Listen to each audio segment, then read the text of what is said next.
Bodyweight skull crushers. I'll show it, then I'll coach you through it.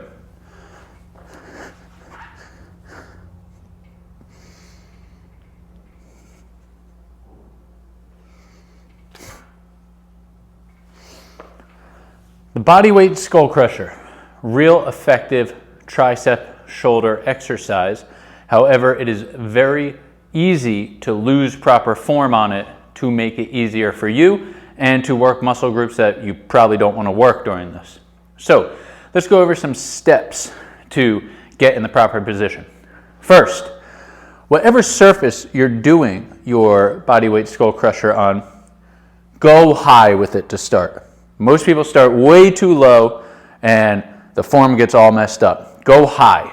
This is at my chest level. I always start people around above the chest up to even the chin or the eyes when you're standing next to the bar.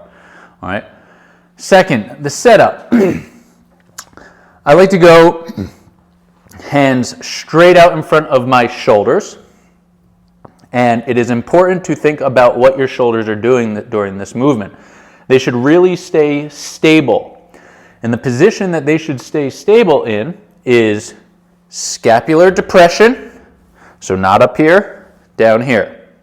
Scapular protraction, so not pinching back, pushing in front.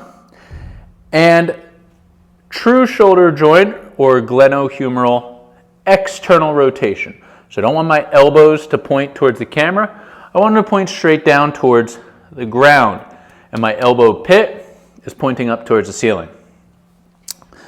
I'm going to try to maintain that shoulder position during the whole movement.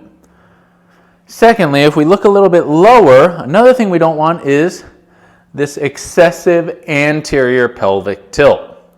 We want posterior tilt, create a lot of intra-abdominal pressure, clenching the butt and the abs. And now the aiming point. We want to aim our eyes, forehead, or hairline to hit the bar. Okay? So as I go down, I will check to make sure that my feet are far enough away so that my mid-forehead hits the bar, and then I push straight back. Okay? What it shouldn't happen is if I'm too close, my chin is touching the bar. If I'm too far, I'm going to go down like this.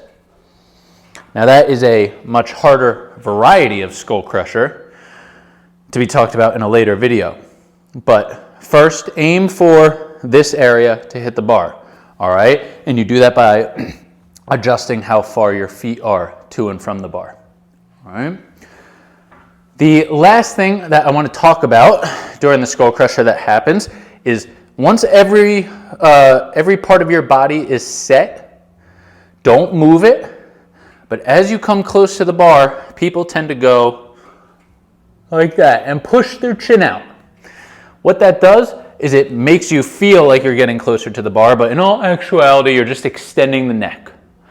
So in order to help keep the neck stable, just keep trying to retract it.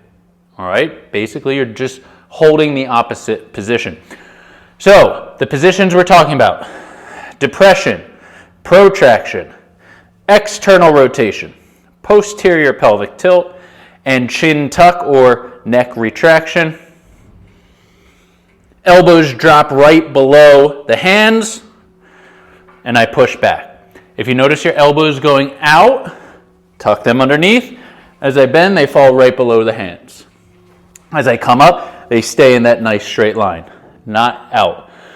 Your shoulder will get worn out real quick over time if you keep those elbows going out. That bicep tendon's not going to love it. That is the bodyweight skull crusher.